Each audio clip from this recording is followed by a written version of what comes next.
Hello, everyone, and welcome back to the Pregame Network podcast. This is episode 83, and my name is Dan, your gracious host, joined by my bestest pal, Anthony. Hosts of the, what do I normally say? The only gaming news show on the internet not afraid to offend anybody or There ruffle you any go. feathers. There There you you go. go. So we're back again to talk about stuff that we want to talk about because, goddamn it, it's our show. Hmm. Not before we talk about what we've been playing this week. So yeah, uh, Anthony, what have you been getting up to this week? Um, well, there was a handful of things. Although I will say that it's mainly been the same rotation. There was Yeah. something I forget. It's so weird because I've been trying to recover and make an effort to once again try new things. Like I said, I was going to at the beginning of the year as we get to the end, and I feel like I was kind of slacking a little bit on that. Hmm. So I just can't remember for the life of me. I can't remember what I tried. Oh, it was a horror game, a brand new one. It's an indie thing called Routine, and I tried that a I little I bit. swear to God, I thought you were gonna say Black Ops 7 after No, you no, said no. it was like a horror thing. I was like, oh No, yeah, no, no. right. Although we did try Black Ops 7, but yeah, I tried a little bit of this horror game called Routine. It's apparently you takes place on various space stations.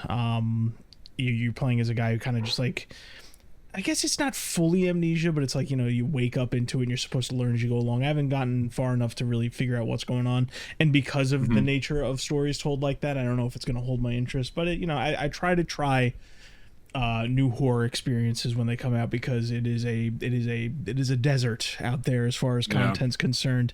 And while a lot of it turns into just like kind of cheap or samey, the psychological horror kind of stuff, I still got to give it a try. Yeah. Um, Other than that, it's been the same rotation. We got the finals. We got Arc Raiders. I've got my Gotcha rotation. I've got the fighting games with Harrison. It's been pretty much by the numbers. Although I do have a bit more to say about Arc Raiders just because enough time has passed. But I'm going to save that for when you tell me what you've been Yeah. playing. So, what have you been playing, my good friend? Um, so I'm all over the place as per usual, but as per usual, it's pretty much more or less the same spread of games. Just to go down the list, uh, a little bit of Destiny, Black Ops 7, Dark Tide. I actually jumped into Helldivers today just to see what like the slim version of the game was. But we'll get to that later. Finals, Space Marine, some Battlefield. And a ton of arc raiders. I've been so even though we put in like 6 hours yesterday or something like that, I I played more after you got off last night, and then I also played for like an additional 4 hours today, just solo. And I definitely have more thoughts on the game, but Mhm. I'm pretty sure I am hooked at this point. Um, and for reasons I'll go into later. But a couple different things that I wanted to touch upon actually. Oh, I also jumped into Killing Floor 3. They had their Mm. new season or operation that they're calling it dropped very, very recently with a new character and a new gun and everything. And I have some thoughts on that as well. Oh, Metal Eden, I've been playing a little bit of just to how to progress through the story. That was like that Doom clone game that I started. Yes, yes, yes. Um, yeah, so I again that must have been like 7 games or something like that. Like I'm all over the place right now, and I have thoughts on a well, couple different things per game. So I'm just gonna like go down the list of my recent games because that'll be easy to talk about, and it's also somewhat newsworthy. Uh, was it this past week that Arrowhead decided to slash like 85% of the install size of Helldivers, or was that I last week? I believe it. I believe it was this week. I think I heard about it and I sent you the information about it at the beginning of this week. I think Right. that's where the confusion was. So I think it was Yeah. like right after we recorded last time. So for anybody who doesn't know, on PC, Helldivers 2 was like 170 gigs, 165, somewhere around there. Something Uh, ridiculous. It was yeah, past the something. 100 mark, and that's a problem. Yeah, yeah, something ridiculous. And like Arrowhead, went on record and they said that the game is like this because we have to take into account players with mechanical hard drives still because people still use that technology.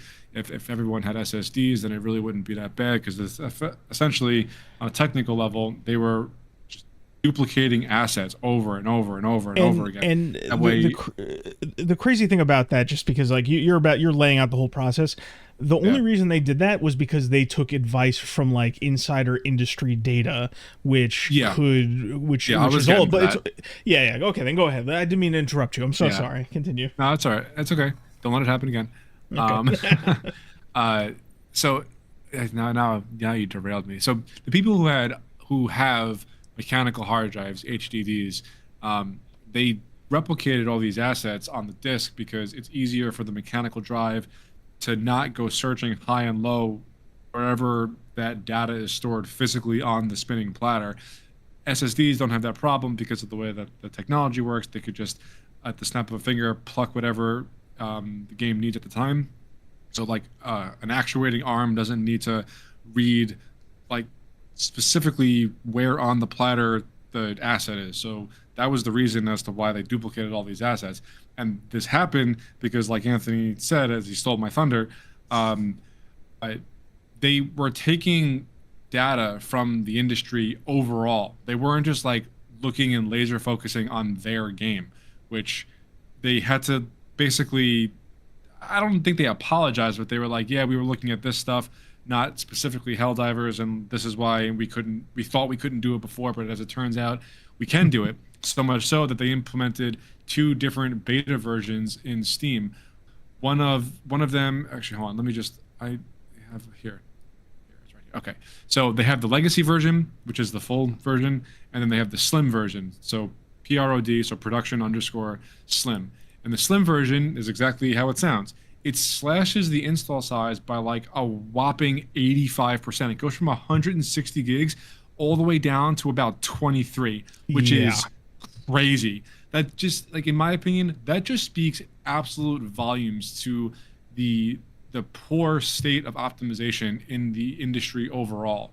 Like, that is such a large size to cut your game install size down on. And it's because you weren't looking at your game that you made. You were looking at data from the industry overall. That just seems like a really terrible excuse, in my opinion. Like, Arrowhead, you guys made a really fun game. It's great, but like, why wouldn't you just look under the hood instead of analyzing data from a bunch of different sources? So I don't know. It's crazy. It's a tricky thing. The reason I was getting involved is because my immediate thought is that essentially when I hear something like this, my brain goes a few places. The first one is like, okay, so these guys are a relatively small group compared to some of the other ones. They're AA, maybe a little smaller than AA as far as I don't think they have more than 100 employees. Yeah, they're small. They're relatively inexperienced. I'm not shaming them for their past work. I just mean to say is like they're in the position where if somebody walks up to them and like a publishing partner or a developer that's in the know, like in that kind of closed environment, and those people say to them like, oh, hey, this is how we do this because our data shows this. I do think that they're in the kind of position where they would just kind of take it at face value and implement it without thinking about it. So I think the most likely is to not assume fault on their end. I do think it is kind of glaring that they didn't run their own tests and do their own thing, but I am willing to believe that they were misled on this and that it's just something they were led to believe as they worked through the industry. And as you and me know, this could account for a lot of different games. I've seen some people say that this is like, oh, everyone should just go about doing this, because I think at the end of the day, you still have that issue of talent where like not everybody is going to be able to flip the switch like this small knit, developing group like an Arrowhead who examines, is, you know what I mean? Right. Yeah. I mean, I wanted to use that as a segue to talk about optimization in video games overall. Yeah. And I was going over what I primarily game on, which is my Asus Zephyrus M16 laptop. I have a 3070 Ti, which is like smack in the middle of the road. GPU as far as laptops go. And I get by just fine. I can run pretty much all the games that I play at 1080p, at or above 60 FPS, which is kind of like the standard in my opinion. But every game is not created equal, as we know. Helldivers 2, there's a lot of shit going on the screen at the same time in most games that we would play, especially on the higher difficulties. And like during all the chaos, I can easily notice my frame rate dropping. Now, when I jumped in today, because I wanted to try it out just from an optimization standpoint, just to see how much better it ran, and it was definitely noticeable. So that definitely speaks to like what the developers can do to improve the player's experience. Now, that was just Helldivers 2. Every single time I've ever booted up the finals, Arc Raiders, or Battlefield, I pretty much know they're going to run relatively flawlessly, because those Embark and DICE went out of their way to make sure that those games respectively were very optimized for whatever hardware that they're running on. Especially, I would say Battlefield and Arc. Like those two games, every time I boot it up, I am not worried whatsoever what my performance is going to be like. And to have that confidence as a player is very important, especially when you're buying a oftentimes $80 or $100 product. And I don't think enough emphasis gets put on optimization just overall. And I know that you agree with me, and I know we've talked about this before. We've talked about it plenty. But yeah, it really, like it's really hitting me now, because we play a lot of finals, we play a lot of Arc right now, and I've been playing a lot of Battlefield, and each one of those games are very well optimized in their own respect. And only when I shift to pretty much any other game, I would say, Helldivers was a big one for me. Darktide is a big one also, because there's just like hundreds of character models on the screen at any given moment. COD is just fucking bloated, as we know. And what else do we have here? But those are the Killing Floor 3. Killing Floor is like horribly optimized. Like it runs well enough on my laptop, but it's like when I go from like Arc or Battlefield to Killing Floor or vice versa, the performance differences are staggering. And I wish it was more of an emphasis in game development now, but it's not, which kind of sucks, and we still pay for it. So I don't really know where I was going with that. I hopped into Helldivers today because I wanted to try out one, the new War Bond, and two, the performance of the game, considering they slashed the install size by fucking 85%. So let's see, what was I going for next there?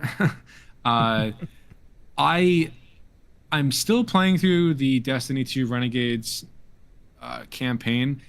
Anthony, man, I really must have hit a different point in my gaming career, because I am on the exotic mission right now, which is a part of the campaign that you unlock the lightsaber equivalent in Destiny 2. They're calling it the Praxic Blade, and then but it's a fucking lightsaber. I got like halfway through this exotic mission, and I'm just like, I don't really want to do this anymore, and I just shut it off. And it was a moment for me, dude. It was definitely a moment for me. Listen, I shut it. Yeah, go ahead. Before you tell me anything, and I do want to hear your thoughts on this and everything. I just gotta say, because you mentioned you're just like, you must be at a different point in your gaming career. I don't, like, I'm gonna tell you again, it's on them. I can't stress this enough. I agree. I've said this to you before. It's literally like, there is no reason that in this year, in this time, that my buddy Dan, who I know loves him some Destiny and loves him some Star Wars, can't be fucked to do the mission to get his lightsaber in Destiny. That should be a slam dunk. And it really just goes to show that between all the shit that they've gone through, that even this key jangling, I'm not saying that you fall for key jangling, I'm just saying this is their action. Their key jangling is this crossover event doesn't hook like the biggest Star Wars and Destiny fan I know. You know, it's just it's like, it really just goes to show how the game has declined, how the people behind it, like, because I imagine, aside from the constant decline of the game, and when you boot up, you see the things that have kind of changed for the worse. There's always that. There's also in the back of your mind, the people and the stuff going on behind the scenes, and you have no faith in this. I get it. I don't want you to think like, I don't want you to look at this and go like, I guess I'm just a different person. No, it's they aren't. They are not offering you the same product that you fell in love with. That's all. Yeah, you know what it is? Like, so in a lot of Destiny exotic missions, or even like the end game activities like raids or dungeons, there's usually a jumping puzzle in the middle of it. And I'm going through the jumping puzzle, and and like, Bungie makes it so that it's on you as the player to figure it out. It's not just like there's nothing that's painted with a yellow or a red ledge, right? Like, they just don't do that in Destiny, which that's a good thing, right? You think we can both agree on that. They want you as the player to figure it out for the first time. And I'm playing through it. I'm just like, I just don't want to do this anymore. Like, it's the same shit now 10 years later. And yeah, I really want my fucking lightsaber, but at the same time, like, I would just rather play other things at the moment. And I just remember being in the middle of this jumping puzzle, and I'm like, you know what? I don't even think this is worth it anymore. I turned it off and I started playing Ark. And I don't know, man. It was a big moment for me personally because, like you just said, I'm a huge Star Wars fan and I'm a huge Destiny fan. And the fact that like two of my favorite properties are having this unprecedented crossover, and I'm just like, I can't really be bothered right now. that says so much, especially to me on an individual level. I'm not necessarily like sad or melancholy. I'm not even apathetic. I don't know what I am, Anthony. I don't know what I am. Yeah, I'm tired. And again, I know I've said this before, and I'm gonna keep on saying it, but like, the people that I used to play Destiny with have all kind of moved on, and that really just took all the wind out of my sails. Like, I just don't want to put that effort in solo anymore. So I just thought that was something worth mentioning because we talk about this a lot. And it's to like kind of throw up the white flag, I feel like that says a lot for both myself and for Destiny. But you're also not wrong. It's on them to wow me. It's on them to keep me interested. And right now, it's literally more of the same. And the player count has been going down even since Edge of Fate. I don't know what this means for the franchise, but they can't let it die because it's the only cash cow for the studio and for Sony as like a live service game at the moment. But anywho, yeah. So let's stop talking about this.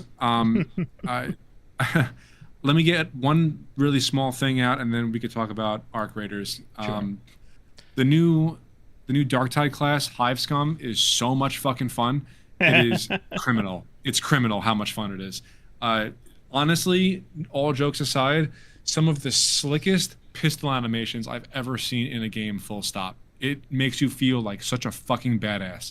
And I, like, this goes back to my problem from last week and the week prior. I have too many things that I want to dump a bunch of time in, and I just don't have the time. But yeah, Hive Scum, really cool addition, fun class, makes Darktide that much more fun. And again, some of the coolest pistol animations I've ever seen in a game. Okay, so with all that shit out of the way, let's talk some Arc, because I know you have thoughts. I have some thoughts too, but I'm going to hand the mic over to you because I've been ranting now for like 10 minutes. Okay. So there was a bit of a kerfuffle throughout the week because and then we're gonna get to Arc, don't worry, but this is really just about extraction shooters as a whole, I guess. Escape from Tarkov finally hit 1.0, I guess. Yep. It's now on Steam after like 7 years or something. Yeah, it's a long time, which is, it's whatever. If people want to buy into that, that's whatever. It's not really my bag to really get myself invested in a 7-year-long early access thing. Yeah. So as that came out, obviously, reviewers and journalists were going back and kind of taking stock, to do like final reviews and whatnot. And one such group was IGN, and IGN is a joke. It was later revealed that the review was the guy couldn't even be bothered to do the full experience. He got like one Wait, kill. He got his ass of kicked. what game? Of Escape from Tarkov or Tarkov, yeah, Escape from Okay. Tarkov. He went in. Well, did you see the preview for Arc Raiders that IGN did? What did they do? They played through some early build and they just they sandbagged Yeah, the preview. But it's really hilarious because like if you go back and watch the video, the guy clearly doesn't know what he's doing, doesn't care to learn, and like just Yeah. doesn't really get the point of the game. Not to mention he's terrible at it, and he just got crucified online. It was just yeah. really I fun. mean, Anyway, that's pretty much the same thing that happened with Tarkov, because they were able to find his player account and they find out it's like, oh, you only spent like, apparently the reviewer was bitching about cheaters and whatnot, and he only spent like 20 minutes in 3 different raids or something. He got like 1 kill total. He spent all of his time in the PvE mode and whatnot. And it led to this weird situation where like the guy who reviewed Tarkov landed at a few good points addressing extraction shooters as a whole, but very clearly mishandled how he talked about the game and how he played the game and how he sampled the game.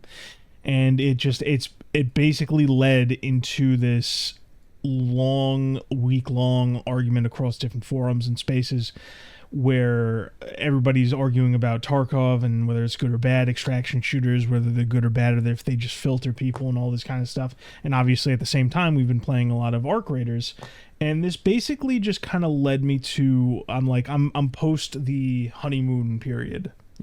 That's not an inherent bad thing. Sure. That's not an inherent bad thing. The honeymoon period is as it sounds. It's literally we are at peak enjoyment because the game just came out and we're excited about it. Now we're looking at it as just the product as a whole and how we enjoy it and stuff like that, right? And my opinion, to get that out there before we talk about different solutions and whatnot and proper, is it's a very fun game. It sounds great. It is on the line of looking great. I kind of talked to you about this when we were playing the other day. I love it. It's colorful, it's unique and varied. It's like on the edge of breaking past its realistic focused art style, because I like the lighting is nice looking. It's a very well crafted game altogether. That's basically is what I'm getting at. And I also mentioned it's like it could just be that I'm like hard up for a fucking third person shooter, but that adds a little bit to the scale too. Were you gonna say something? No, I was just okay. Yeah. Okay. But basically, so there's a couple key things that are going on with people talking about extraction shooters and Arc Raiders and all that kind of stuff, and it kind of factors into the parts of the game that I don't particularly care for or think need to be improved, right? As you know, I've been advocating for, I keep calling it a power shift like edition or something like that, right? Right, if you're gonna equate it to the finals. Yeah, exactly. Equating it to the finals because that's just their wheelhouse. Obviously, they made the finals, and if anyone is unfamiliar, basically at a certain point, you have the finals. It's a 3v3v3 versus, I don't know how many teams there are exactly, but the whole point is 4 teams of 3. 4 teams of 3. I think that sounds correct. And the whole point is to, you score some kills, but you got to go collect this cash box and extract it, and whoever has the most cash at the end wins. And then at a certain point, they're just like, what if we just took all this content and we did something different with it? And that's how you end up with Power Shift, where it's like 5v5, and you move the point from, it's a tug of war kind of mode, essentially, right? And then they're coming out with this new mode. What is it called? Which is the only thing that we play, by the way, is Power Shift. Yeah, we only play Power Shift. The only thing that we play. Yeah. They're coming out with, I want to say it's, oh God, what the hell do they call it? It's not Anarchy. Demolition, maybe. Demolition sounds something along right. those lines. Something. I think I'm wrong, but it's something in that vein. But it's basically destroy everything in the game mode. It's chaos. Yeah, it's chaos because it's 8v8 and it encourages destruction as you scramble to. I think it's to collect a cash box. I think, right? I don't even remember, to be honest. Yeah, and then they also at a certain point, I forget what point, but they also added team deathmatch. That's just an option. We just don't really play it because there's other things to do. I prefer objective modes personally, but whatever. This is all to say that basically, when I look at Arc Raiders, I look at it as a game that is restrained by the genre that it finds itself in, right? Because like I'm the kind of guy, as you know, and I've mentioned this when we've played it. I'm all smiles. I'm willing to put the time in, and occasionally I play it very conservative. I have huge stockpiles of shit, so it's like if we decide to go all out and I lose it, stings obviously, but that's the name of the game. I'm willing to play by those rules, right? But I just think that they could do so much more. Aren't. Yeah, like that. Aside from the fact that eventually this bubbles over. If Arc Raiders, I'll say this before I get to the rest of it. Eventually, this just bubbles over because frustration will, you'll end up losing a lot of the people who aren't necessarily, keen on extraction shooters as a whole. You will lose those people eventually, and what you'll be left with are like the people who are trying to have fun and the diehards. And I think it kind of escalates tensions as they already are with player interactions in that game, right? Now, here's where I kind of disagree with a lot of people online, because you'll have a lot of people that'll just, come out and they'll be like, "Oh, just give us a map where there's no PvP," and I just go, I don't. I think that just flipping that switch doesn't. The game is not built for that. Yeah, and I'm not saying use that as a springboard to maybe make a mode that works where there's no PvP, but just like the PvP toggle, I don't really think that serves anybody, including the people who desperately think it'll somehow make the game good. It's like, in Grand Theft Auto 5 online, right? You can activate a passive mode, right?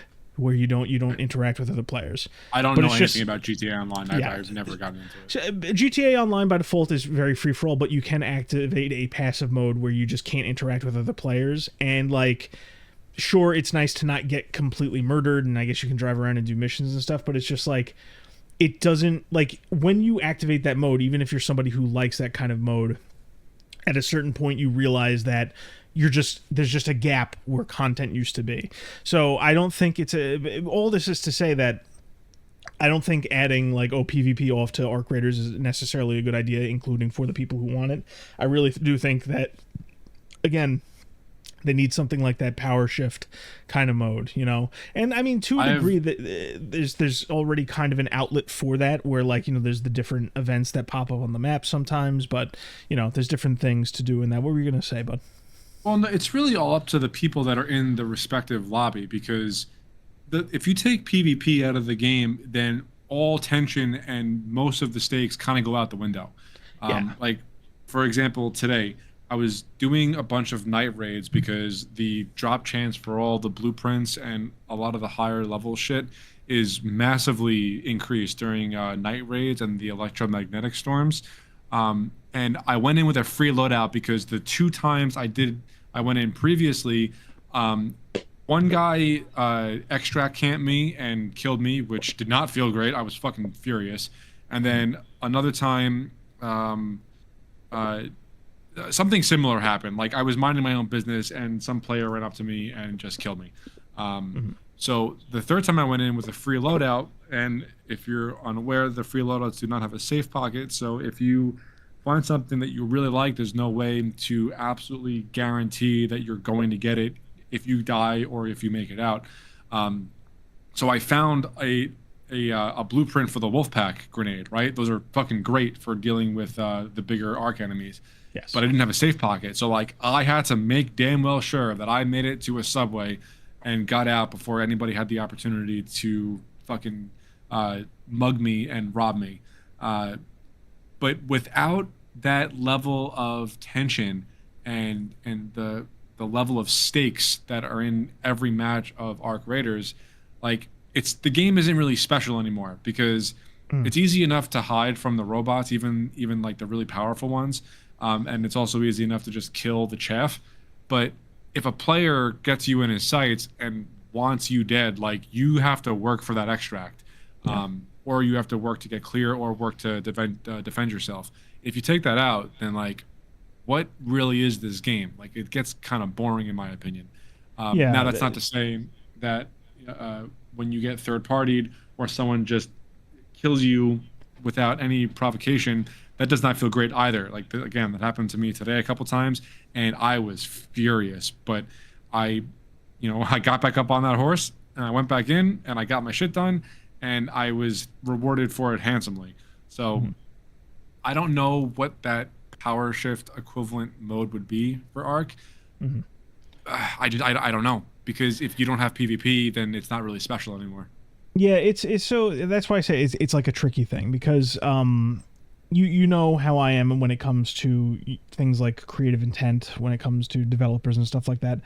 I I wouldn't be comfortable if they just flipped a PvP switch because it goes against their creative vision and it doesn't really solve the problems that people really have with it. I think there's a great deal of wiggle room in modes, which is just a matter of what they choose and what they do. And I also think there's a lot of quality of life stuff they can do in the background because honestly, like you mentioned, the PvP adds to part of the tension, and I think something that we both kind of agreed on when the game was still, new, and obviously we still agree to it now. I personally think that compared to other extraction shooters, ones that are just extraction shooters through and through, not something like a DMZ because that's an entirely different ball game. But I think that Arc Raiders makes it pretty easy comparatively to get back on the horse, so to speak, and get back in there with you. Yeah. I think they should lean into those aspects because the game is already, I don't want to say easygoing because that's obviously not the case, but I mean, as far as like prep and like build up, I think that they have the most wiggle room there. Like, I think that there shouldn't be a hard cap on things like stashes. Like, it should really, you should be able to, in my opinion, in Arc Raiders, just amass whatever you would ever need. Just if you go in and you collect, you should be able to just keep and keep and keep and keep. I think that is like a limit no, to your stash. I don't think so. Like, it's still I don't think so. But there needs to be a number, Anthony, like just a technological limit. 1,000. It's not okay. That's fair. I guess That's fair. I would settle for infinite, but if we needed to nail down technicalities, well above 1,000 or at 1,000, just because I think that takes out some of the gameplay loot. I disagree because at the end of the day, going in to or actually this leads into one of my other issues, and this is an extraction shooter wide thing, is like, you are technically correct, but the reason I disagree is because it kind of brings us to the unpleasant question and confrontation of endgame content in an extraction shooter.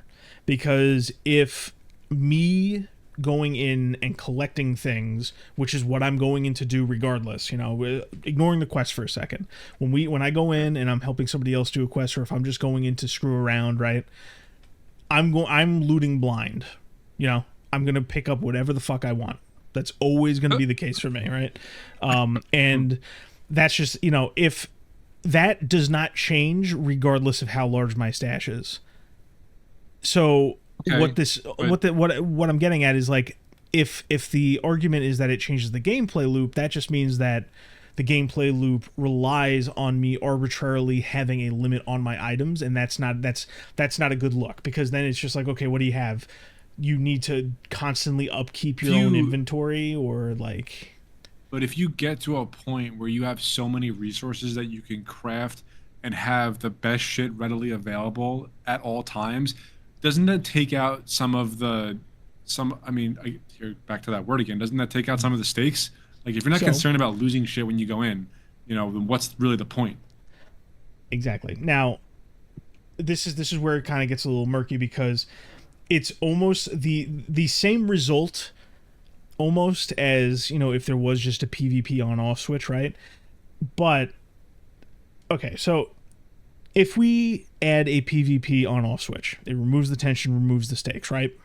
For the most part, you can still die via arcs.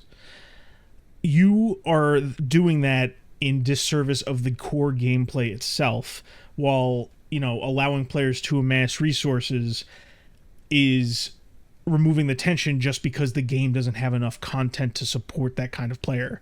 Like, the stash limit to me is arbitrary. The forced PvP is part of the game, if that makes sense. Obviously, they're both part of the game, but what I'm getting at is, like, I understand what you're saying. Yeah, so this kind of conversation highlights the issue that most extraction shooters have, where it's like, you're building up a stash, but you're constantly fighting with, the inventory limit and losing shit. And it's like, if the game can't survive that stipulation, or that, like, that spitball quality of life thing where it's just like, give me a larger stash so I never need to worry about that. That's an issue of content. That's my takeaway from it. It may seem like an arbitrary line, it may seem a bit weird, but that kind of highlights my issue with extraction shooters, and it's the kind of trappings that I want Arc Raiders to grow, like, not out of, because it still needs to be Arc Raiders at its core, but it needs to be able to survive this hypothetical like this, I guess, is what I'm saying. Okay. Yeah. I mean, judging how they're handling the expeditions, like, it does seem like they are planning to expand your stash space quite a bit, at least as time goes on, not right away. Like, what's the limit right now? 280? 280 is the hard cap. Okay, so I mean that you could easily fill it up like in a day. Yeah. And I don't remember exactly how much the expedition nets you, but they say that they are going to be giving you more stash space. But setting aside the technological limit of like this being a piece of software, and like you obviously are not going to just have infinite server capacity, like it. I don't know. I hear what you're saying, but I don't necessarily think it's arbitrary. I think it adds to the inventory and survival element of the game. Maybe 280 is a little low, I'll give you that, but like infinite just seems like it's unrealistic, and it wouldn't make it as fun if somebody had enough time on their hands to basically accumulate all the shit that they would ever need to recraft everything like 100 times over. That just doesn't seem fair either. So my whole thing about that, and obviously like it gets pretty murky. My core part of this hypothetical is that the problem is not so much, player I guess you said fairness. I guess that's one way to look at it. I think the fact that this conversation and this, like, there's an argument to be had about, oh, you need to keep the storage space low for the survival aspect of it. I think that's less reflective of the necessities of the gameplay and more reflective of the fact that the gameplay doesn't have enough content to support players wanting to go that route. I think that's the problem here. I think that like, because I'll as much as I don't like getting murked, once every 10 games and losing all my shit, I understand why the PvP is in the mode as is right now. I don't see a justification for keeping player inventory limits as low as they are, outside of the fact that, as you mentioned, it's like you said it would be like unfair, right? I would say, like, even if we broaden that to make it be like, you could say that it's a balance issue if they have too much stuff on deck. I disagree with that, because one, the only reason that would be an issue is because, you don't have the content to support such a prepared player. And at the same time, I think that what was I going to say? Then either you make the arc enemies harder, or there's more of them. Well, that should be the only solution. Well, that's one of the things I'm getting at, is like there should be an incentive, and there should be other modes and higher challenges that aren't just the occasional one of like, oh, there's a matriarch here, or, oh, there's a night raid here. It should be like the maps and things that are available right now in Arc. You have all the different maps. You have a handful of quests, and when I say handful, it's like a chain of 50. And beyond that, there's nothing. Now, in the realm of extraction shooters, it is above the rest. The only exemption to this being something like a DMZ, because DMZ has the leg up of being a mode in an existing video game with a lot of content carryover. And that kind of thing kind of really just shows, where the cracks kind of show in the genre itself. Like, I just think that the issues that people are having, they're approaching it with solutions that don't really fix the core underlying problem and lead to a situation that's not that great for everybody, when realistically we should look at the current game modes and the current maps and everything that's available in Arc and be wondering, okay, here's the core experience. You go in there, you scrap for a bit, you maybe you bump into some other players, work together, kill each other, whatever. You get a bunch of loot and you stock up, and you should be able to stock up. And then beyond that, we already know that there are things like, you mentioned, like I mentioned, there are different challenges to go out and seek, different arcs to fight. But I'm saying there should be other modes to do, Right. in And addition I don't to that. disagree with you. Yeah. I mean, I disagree with you on like the overall take on overall stash size. Mhm.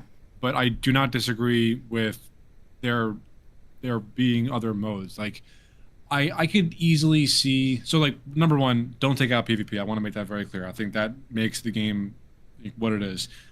However, I think that Embark could definitely add more of an incentive to not kill your fellow raiders for a more, uh, I guess, communal prize, or just a different type of reward that would make it more of an incentive to not be fucking rat. Like I don't know how else to put it.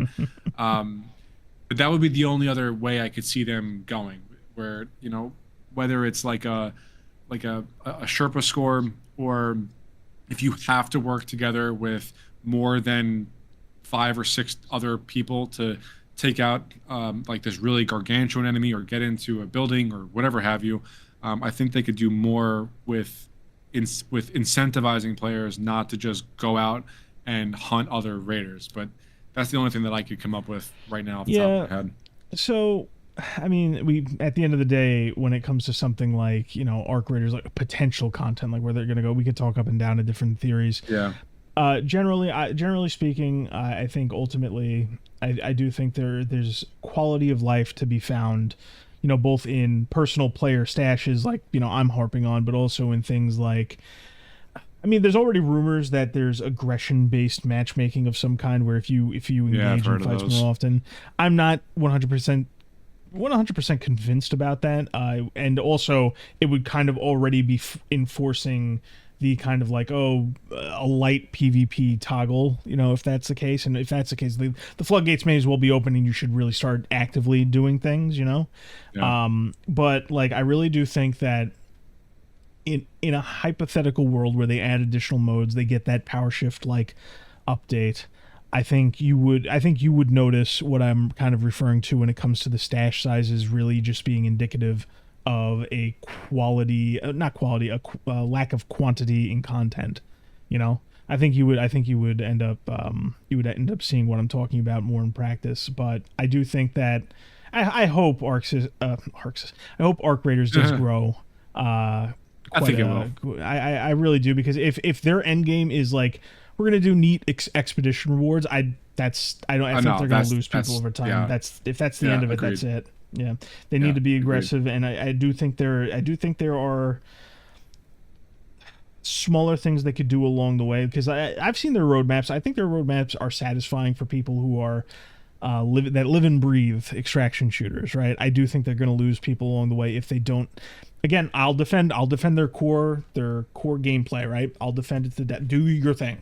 I don't want them to change arbitrarily based on what I want. I just think there are ways that they can expand the formula, the game, its content in a low effort on their end way, where they can remain true to their core concept with their focuses, and also branch out so that they can maintain people who may, I guess we could call it lower stress, but I really just think you can make people engaged in other forms of content using this good formula. Because like I said, I think the game feels really, really good. It's just, it's time to start building on that foundation a little bit, Yeah, totally agree. Yeah. All right, well, we are 45 minutes into this already, so Yeah, we should probably move on. Go for it. That one really got away from us. Yeah, but I mean, it's you can talk up and down about genres and subgenres all day, So, okay, some marathon news. Apparently, the artist who was plagiarized took to Twitter and said that, I'm just going to read this verbatim. The marathon art issue has been resolved with Bungie and Sony Interactive Entertainment to my satisfaction. Yeah, that just means there was a settlement. Yeah, it was a big payout.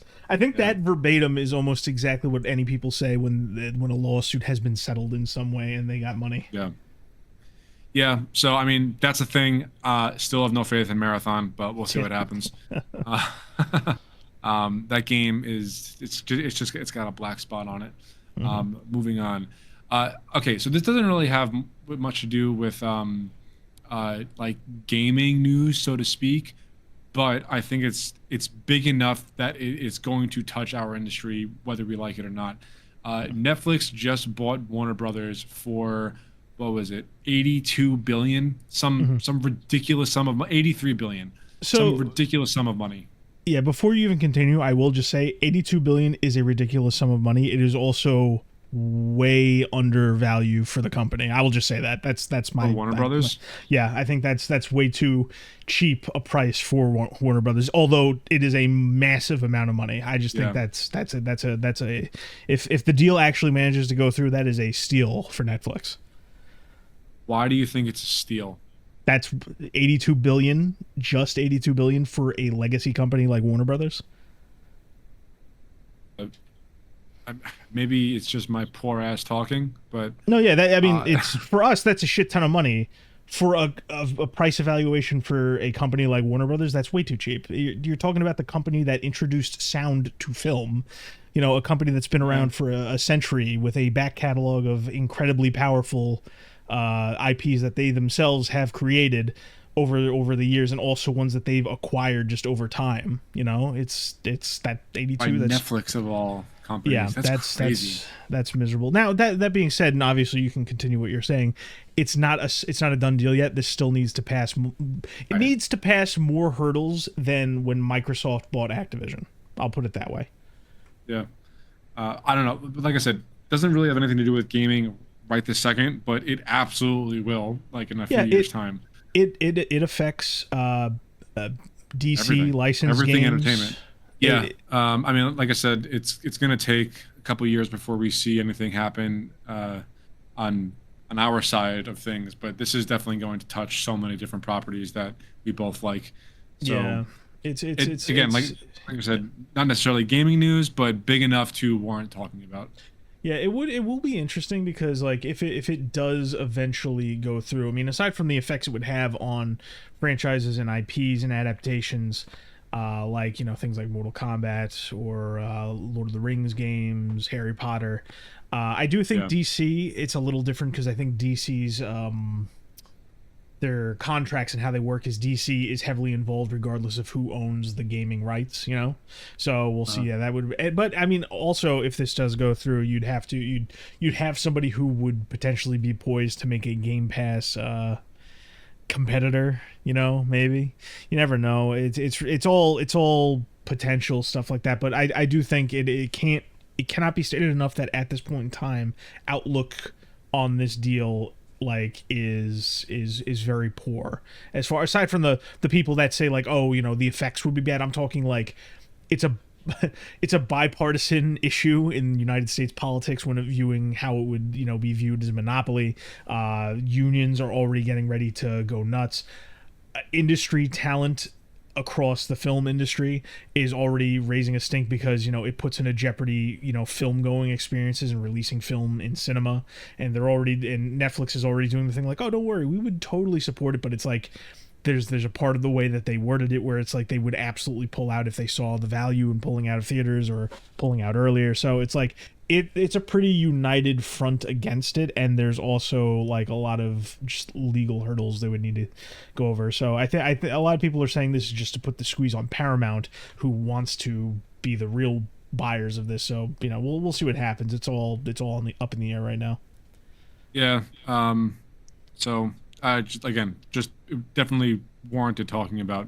Yeah. Let's see. Moving on from there. So Saudi Arabia is going to own 93.4% of EA if the buyout goes through. Yes. Which is equally as mind-boggling as Netflix buying Warner Brothers. Yeah. Oh my God. Yeah, that it's I mean, we talked about this plenty already when the buyout as a whole, the purchase was mentioned. My opinion really hasn't changed since then. It's, you know, because of all the cultural rot and the things that, you know, and the corporate rot. You know, EA was the example of some of the worst of both. So it's just like, I'll, you know, as someone who really does put a lot of stock in like wanting companies to like remain independent, even monolithic ones like EA, I'd prefer them remain, you know, I don't like necessarily everyone being bought up by everybody. Xbox was a little bit of an exception for other reasons, but the Saudis, just going in and buying EA. It's like, hey, I wouldn't been my first choice would have been EA, just not being EA as we know it. So I'll just take my chance. I'll roll my dice with the Saudis because the chances are that they. I wouldn't say I'd be directly pandered to, but all the nasty stuff that's started by pandering to ways I don't like, I probably have less to worry about on that front.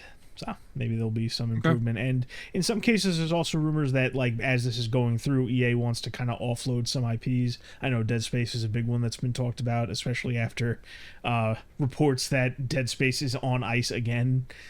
Because the Dead Space remake didn't sell, a gajillion copies or whatever. It only sold like 2 million. I mean, I have my problems with the Dead Space remake. There's a couple areas about it. It's one of those cases. I mentioned last week we were talking about remakes where it's just like they do so much right, but there's a handful of things that are just arbitrarily wrong, and I'm kind of put off by that. But the long and short of it is EA, I'll take my chances with the Saudis because I spent my, last 2 decades just saying, hey, stop being shit corporate-wise, stop being shit cultural-wise, just, you stop killing IPs left and right, so I'll take my chances with the Saudis, See what happens. Whatever makes money is what they're going to do, so. Yeah. And they're not interested in any woke bullshit, which is actually really good thing. That's a huge plus. And I just gotta say, because like people will hear that and they'll roll their eyes at that. It's like I don't sit in my chair frothing about, like, whenever I hear the term woke. I barely use the fucking term myself. You know me. I like to talk about the issues. But then again, that's how we got Battlefield 5 in 2042. So they can fuck off. Yeah, but it's literally like a bad product will be put in front of me, and like I'll look behind the curtain because I guess I'm just gullible enough to say, like, oh, maybe it's some other problem that caused this, and it's like, no, it's activist driven stuff, and it's all this messaging stuff, and diversity hiring and outsourcing and all these problems that I keep talking about. It makes me sound like a crazy conspiracy theorist, but it keeps fucking happening, and it's all in service of stuff that nobody really likes outside of. There are some people who are a bit more empathetic to those causes, and they just kind of go like they'll complain more about the people complaining, and I'm just like, that whole kerfuffle I've already mentioned plenty of times before. It's just a nightmare. It's like making things arbitrarily worse for imaginary audiences is just not. It's not like a thing, and even if those audiences do exist, they're very small, and at the end of the day it doesn't matter because you're not being true to existing legacy IPs. That's really all I have to say about that. But you're right in that Saudis, they have less patience for that stuff. It's reflective in, some of the things done by SNK. Well, we'll still see they have yet to release more games, but there's no pandering in that as far as I can tell, outside of celebrity pandering. All right, let's see. Moving on. Let's talk about Rockstar for a second. Okay, so 2 things. Number 1, apparently PlayStation patented a new technology that allows players to feel textures through the DualSense controller vibration, and like for whatever reason, the go-to example this was given was GTA 6. Don't know why, but I'm just throwing that out there. And on the vein of GTA 6. They announced a $60 candle that smells like Vice City. Now, I have something to say about this. Well, normally I probably wouldn't even bother bringing this up. I think I said this to you yesterday also. I just can't fucking stand Rockstar. I think they are some of the most, if not the most pretentious bunch of fucking pretentious bunch of devs out there. Like, I think they huff their own farts so much that they went from making like 3 games a year or whatever it was to now making 1 game every 10 or whatever the fuck the cadence is now. It's just the way that like they present themselves, I guess. Yeah. And the fact that they're selling a candle that smells like Vice City for $60. Yeah. After GTA 6 was delayed for a second time, I don't know, man, it just rubs me the wrong way. Yeah, there's not much to really. Yeah, there's not much to really say on that front. You mentioned just like they're just huffing their own farts. They've worked their way up there over time. I've shown you the chart before that shows their releases slowing. Let me rephrase that. Yeah, because I feel like it's going to get taken out of context. I think Rockstar are very talented, Hmm. especially in the earlier years when pretty much every GTA game has been a banger. Red Dead Redemption 1 was excellent. I loved it. Hmm. I really couldn't play through Red Dead Redemption 2. Like it was, I don't know, it was too boring, I guess. Something like that. It didn't hold my attention. Hmm. And now the only two games that they've had over the past 20 years is GTA 5 and Red Dead Redemption 2. Yeah. So I don't know what happened to that company. I mean, there's a reason why Dan Houser left Rockstar, Hmm. and he was one of the guys who co-founded it. He He created GTA. Yeah, he actually, I think he did an interview recently about why he left, and it was direct conflicts with his brother over the direction of the company and the games they were making. And I also think that, I can't remember if this is true or not. I'm pretty sure he made a comment about how AAA was getting too bloated, and I'm just like, That sounds right. you son of a bitch, you are the bloat. You brought us here. Yeah. you know. But it's we talked about it briefly when Grand Theft Auto 6 got its announcement date and then its delay. It's really just at a certain point, after Grand Theft Auto 4 and Red Dead 1, they really became the we're going to add small details that impress people but isn't necessarily necessary, or like isn't an excuse for taking as long as they do, so somebody found out, like, every now and again Red Dead Redemption 2 pops up in my news feed where they're talking about some random detail that is neat to me to a certain degree, but isn't necessarily, a big deal. Like, it's like, oh, if you swim in a circle, you'll create whirlpools. I'm like, okay, that's kind of neat, but it's just like, is that why the game took like 8 years to make? And it's like, people are just like, oh, did you know that the clouds in Red Dead Redemption 2 are like, these, they have really advanced physics, and if you manage to fly an object through them, it reacts as a cloud would. I'm like, damn, that would be really neat if Rockstar was planning on making a plane game, but this technology is just going to go unused and unnoticed. And it puts me in a weird position because I don't like hating on new technology and experiments like that. It's just they don't use it, Yeah. So, yeah. So, and as to go back to the candle. Go They ahead. make this technology for the sake of making it. And then, like you said, it doesn't really get used beyond the fact of, ooh, look what we can do in our game now. But nobody really cares. Yeah. And to circle back to the candle at the very beginning, my problem with it, I think I said this to you all fair, is like, I don't have a problem with novelty things like that. If you really want to make them, that is way too much for a candle. If I want a good candle, I'm gonna go buy a fucking Yankee candle that caps out at like what, $30 or something like that. They say it smells like Vice City. So what does that actually mean? Does it smell like a dead prostitute? Like what? Dead prostitutes and drugs or something. Yeah. I imagine. Needles. I imagine that they made like some like beach smelling, or like included some scents that you would associate with that period of time or something like that. Who the fuck knows? Just Cuban food, because Vice City is basically Miami. Okay. Two other small things that I got, and I'm pretty much tapped for the week. Yeah. Number one, the Starship Troopers game, Starship Troopers Extermination, is getting an expansion. So I couldn't tell if this was an expansion or a new game entirely. I think it's an expansion, but it's getting an expansion called Ultimate Bug War, and they got Casper Van Dien to come back as Johnny Rico, because he'll play that character until he's dead. But I like the trailer because you could tell just how much this guy loves to play the character of Johnny Rico. Even in like a minute and a half trailer where he's General Johnny Rico now, you could just tell he fucking loves playing this character. And I just thought that was neat.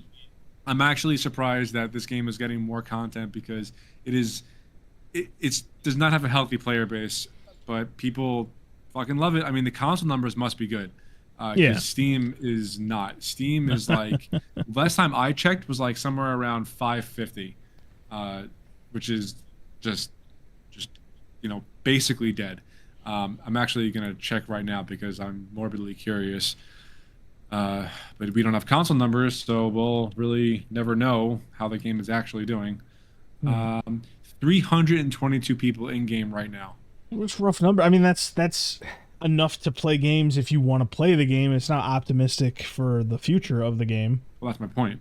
Yeah. So I'm surprised that they are continuing to dump money into this. That's all I was trying to say. Yeah. All right. Last thing that I got is so Splitgate 2 went from a 1.0 release. They reverted it back to a beta state because everyone hated it.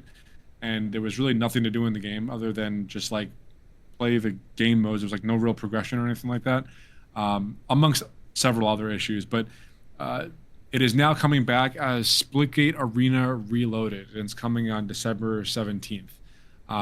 It's going to be free to play. I'm not really sure like what specifically they've done to overhaul this game. The trailer itself, the actual game, it does look a lot better visually. It doesn't look cartoony anymore. It definitely looks more photorealistic. All the weapons look like they have a much heavier punch to them, which they desperately needed. But beyond that, my biggest problem with it was like there was almost no progression, and the monetization was extremely heavy-handed. But I am curious to see what they come up with in 10 days from now. So it's free to play. I'm going to be jumping into it because I love me a good first-person shooter arena game. Of course. But yeah, that is pretty much all I have. If you got anything else, then I leave the floor to you, my friend. I mean, I don't have anything small, and we're pretty much tapped for time anyway. Yeah. Yeah, I mean, that's a We could just save it. I mean, is it anything time sensitive? No, not in particular. Okay. So we'll just save that for next week then, because if we jump into anything else, we're going to be at this for easily another 30-ish minutes. Yeah. And I just don't have that kind of time right now. Yep. I went over the marathon leagues. Yeah, that's pretty much it. All right. So, I mean, if you've been sticking around for this long, then we sincerely appreciate it. This was episode 83 of the Pregame Network podcast, and we will be back next week to talk about what happened this coming week. And then the week after that is our award show, correct? Yes, that should be how it breaks down, yes. Okay. Cool. So we still got some more content down the line. Again, we'll see you. I'll talk to everyone next week. So thanks for listening, and get out. Bye.